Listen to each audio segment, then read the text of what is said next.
नमस्कार दोस्तों, मैं योगेश दीक्षित। स्वागत है आप सभी का मेरे YouTube चैनल में। दोस्तों, आज बहुत समय बाद हम एक दूसरे से फिर रूबरू हो रहे हैं। उम्मीद करता हूं कि इस लॉकडाउन पीरियड में आप अपने घर पर ही होंगे और आप और आपका परिवार स्वस्थ होगा, हेल्दी होगा।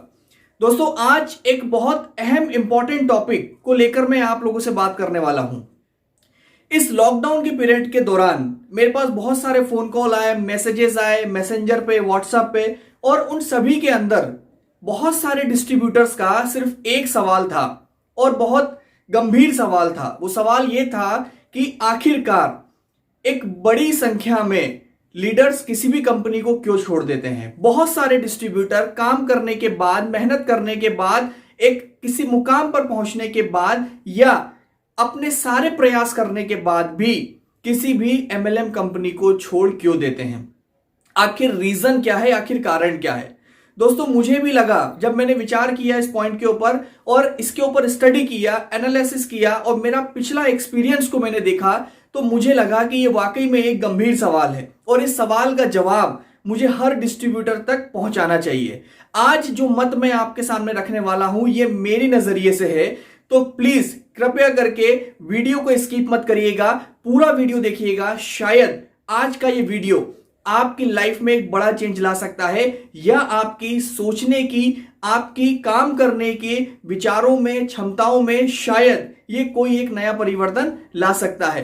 दोस्तों, आज मैं आपसे बात करने वाला हूं कि आखिर वो कौन से कारण होते हैं जिसकी वजह से एक इंसान, एक डिस्ट्रीब्यूटर, एक लीडर किसी एमएलएम कंपनी को छोड़ देता है और वापस से अपनी उसी स्थिति में चला जाता है जहां से वो आया था।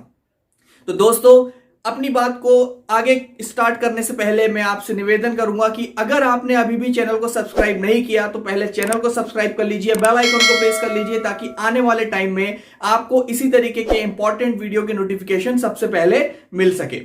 आइए हम बात करते हैं कि आखिर वो कौन से कारण हैं। दोस्तों, जैसा कि हमने देखा कि जब एक इंसान किसी भी एमएलएम कंपनी को, नेटवर्क कंपनी को शुरू करता है, स्टार्ट करता है, तो बहुत जोश में करता है, एक्साइटमेंट के साथ करता है और बड़े सपनों के साथ करता है। और बेशक उसको बड़े सपनों के साथ, ड्रीम्स के साथ ही काम की शुरुआत करना चाहिए। लेकिन एक बहुत बड़ा सवाल जो आज मैं आपसे पूछना चाहूंगा, दोस्तों, सपने तो हमारे बहुत बड़े हैं, ड्रीम तो हमारे बहुत बड़े हैं, फिर ऐसा क्यों होता है कि हम कुछ महीने काम करके या 1 साल, 2 साल, 3 साल काम करके अपने डिसीजन को चेंज कर देते हैं और वापस से हम उसी स्थिति में, उसी हालात में चले जाते हैं जहां से हमने काम की शुरुआत की थी। आखिर वो कौन सा कारण है, आखिर वो कौन सी ऐसी बात है जिसकी वजह से हम आधे रास्ते से ही वापस आ जाते हैं, अपनी मंजिल की ओर नहीं पहुंच पाते। दोस्तों, मेरे नजर से वो बात शायद उस इंसान की जरूरत की है। आज मैं आपसे पूछना चाहूंगा कि जो लोग नेटवर्क इंडस्ट्री से बाहर होते हैं, जो लोग इस इंडस्ट्री को छोड़ देते हैं, क्या ये वो लोग होते हैं जो 2 लाख, 5 लाख, 1 लाख, 10 लाख रुपए महीना कमा रहे होते हैं? आपका जवाब होगा नहीं, क्योंकि अगर उस इंसान को 1 लाख, 2 लाख, 5 लाख, 10 लाख महीना आ रहा होगा तो वो कभी भी काम नहीं छोड़ेगा, वो आगे ही बढ़ेगा। तो आखिर ये कौन लोग होते हैं जो अपने मुकाम तक नहीं पहुंच पाते और इस इंडस्ट्री को बाय बाय कर देते हैं? दोस्तों, मेरी नजर में ये वो लोग होते हैं जो सपने तो छोड़ दीजिए, अपनी जरूरतों को भी पूरा नहीं कर पाते। जी हां दोस्तों, आपको जान के आश्चर्य होगा कि एक बहुत बड़ा रेशो, एक बहुत बड़ा समुदाय इस इंडस्ट्री में आता तो बड़े जोश के साथ है, पूरे एक्साइटमेंट के साथ है, लेकिन वो बीच में ही अपने सफर को खत्म कर देता है। कारण सिर्फ एक होता है कि वो अपनी जरूरतों को भी पूरा नहीं कर पाता। ये एक बहुत गंभीर मुद्दा है। मुझे नहीं लगता आज के पहले आपने शायद ही किसी स्पीकर के मुंह से इस टॉपिक पे बात सुनी होगी, या मुझे नहीं लगता कि शायद ही कोई बड़ा लीडर या कोई स्पीकर या कोई बहुत बड़ा मोटिवेशनल ट्रेनर आपको कभी इस मुद्दे या इस टॉपिक पे बात करेगा। सर, शायद आपको एक बात और लग रही होगी कि मैं नेगेटिव बोल रहा हूं, मैं आपको नेगेटिव कर रहा हूं, मैं आपको आपकी मंजिल पे जाने से रोक रहा हूं। तो दोस्तों, मैं आपको बताना चाहूंगा, मैं आपको नेगेटिव नहीं कर रहा, मैं नेगेटिव बात भी नहीं कर रहा। ये छोटी बात भी नहीं है, ये बहुत मोटी बात है। क्योंकि इस छोटी बात को अगर हमने गौर कर लिया और हमने इसको नजरअंदाज नहीं किया और इस बीमारी के ऊपर काम कर लिया तो शायद हम बहुत बड़े नेटवर्क को बचा सकते हैं, हम बहुत सारे लोगों को सफलता की सीढ़ियां चढ़ा सकते हैं। दोस्तों, जॉब को लेकर बहुत सारे कमेंट्स पास किए जाते हैं, बहुत सारे तंज कसे जाते हैं, बहुत सारे व्यंग कसे जाते हैं और उसको एक गलत नजर से या पता नहीं किस नजर से देखा जाता है। मैं आपसे पूछना चाहता हूं कि नेटवर्क मार्केटिंग के अंदर हम जिन लोगों को लेकर आते हैं वो आखिर वापस से अपनी जॉब में क्यों लग जाते हैं? या जब एक आदमी को पता है, हर आदमी जानता है कि जॉब में सपने पूरे नहीं हो सकते, वो अपने ड्रीम्स फुलफिल नहीं कर सकता, वो कभी एक बड़ी मंजिल को नहीं पा सकता, लेकिन वो जॉब के प्रति आकर्षित क्यों है? क्या कभी आपने इस सवाल का जवाब ढूंढने की कोशिश करी है? दोस्तों, आज मैं आपको बताना चाहूंगा कि एक आम आदमी जॉब के प्रति या नौकरी की तरफ आकर्षित क्यों होता है। वो बेशक ये बात जानता है कि जॉब करके, नौकरी करके वो अपने सपने पूरे नहीं कर सकता और सिर्फ जिंदगी जी सकता है, फिर भी वो उसको पहली पसंद में रखता है, फर्स्ट प्रायोरिटी में रखता है। कारण सिर्फ इतना है कि उस नौकरी से, उस जॉब से उसके महीने के खर्चे पूरे होते हैं, उसके बेसिक एक्सपेंसेस, उसकी परिवार की जरूरतें पूरी होती हैं और यही कारण है कि वो उन जरूरतों के लिए उस जॉब की तरफ निकल पड़ता है।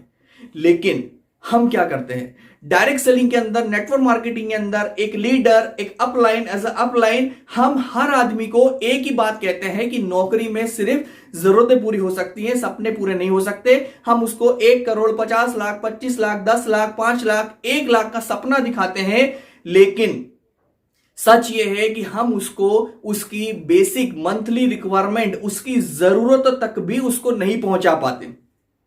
और जब वो अपनी महीने की जरूरतों को भी पूरा नहीं कर पाता तो उसको एक बात समझ में आ जाती है कि मरने से तो अच्छा है कि मैं नौकरी कर लूं और जितनी जिंदगी है उसको ठीक से जीऊं। जैसे कि अभी कोरोना काल में हमने देखा, सरकार ने लॉकडाउन कर दिया। अब इस लॉकडाउन के अंदर बहुत सारे लोगों का जॉब, बहुत सारे लोगों का व्यवसाय खतरे में आ गया, मजदूर को खाने को नहीं मिल रहा था। तो दोस्तों, उन्होंने एक ही निर्णय लिया कि कोरोना से तो बाद में मरेंगे, पहले भूख से मर जाएंगे, हमें काम करना पड़ेगा। आज का मेरा वीडियो स्पेशल सिर्फ इसी बात के लिए है कि कृपया करके अपने लोगों को, अपनी टीम को आप बेसिक इनकम की तरफ सबसे पहले लेकर जाइए, उनके बेसिक स्ट्रक्चर को तैयार करिए, उनकी डेली मंथली जरूरतों को पूरा करने लायक उनको खड़ा करिए। और ये बात हमको भी देखना है। एज अ डिस्ट्रीब्यूटर जब आप किसी कंपनी को ज्वाइन करते हैं तो आपको उस कंपनी के प्रोफाइल से मोटिवेट नहीं होना, उस कंपनी के मालिक से मोटिवेट नहीं होना, उस कंपनी के टॉप अर्नर से मोटिवेट नहीं होना, उस कंपनी में कौन कितने लाखों करोड़ों कमा रहा है आपको उनसे कोई लेना देना नहीं है, उस कंपनी में कितने कार अचीवर है, किसने मर्सिडीज, BMW, जैगुआर, ऑडी, हवाई जहाज, हेलीकॉप्टर खरीद लिया, आपको इससे कोई लेना देना नहीं है। इन सब बातों से आपकी जिंदगी का, आपके परिवार का, आपके बच्चों का कोई लेना देना नहीं है। आपको एक काम करना है, उस कंपनी का मार्केटिंग प्लान देखना है कि उस मार्केटिंग प्लान में आप सूट हो पाते हैं या नहीं, आप सरवाइव कर पाते हैं या नहीं, आप सफलता ले पाते हैं नहीं, ये डिसीजन आपको लेना पड़ेगा। तो दोस्तों, आज का मेरा ये वीडियो आपको पसंद आया हो तो इसको शेयर करिएगा, लाइक करिएगा। अगर चैनल को भी आपने सब्सक्राइब नहीं किया तो चैनल को सब्सक्राइब जरूर कर लीजिएगा। और जो बात मैंने आज बताई, कृपया करके इस बात के ऊपर जरूर एक बार ध्यान दीजिएगा, मंथन करिएगा, फोकस करिएगा। आपको ये वीडियो कैसा लगा, आपके विचार कमेंट्स बॉक्स में जरूर मुझे मैसेज करिएगा। Thank you so much.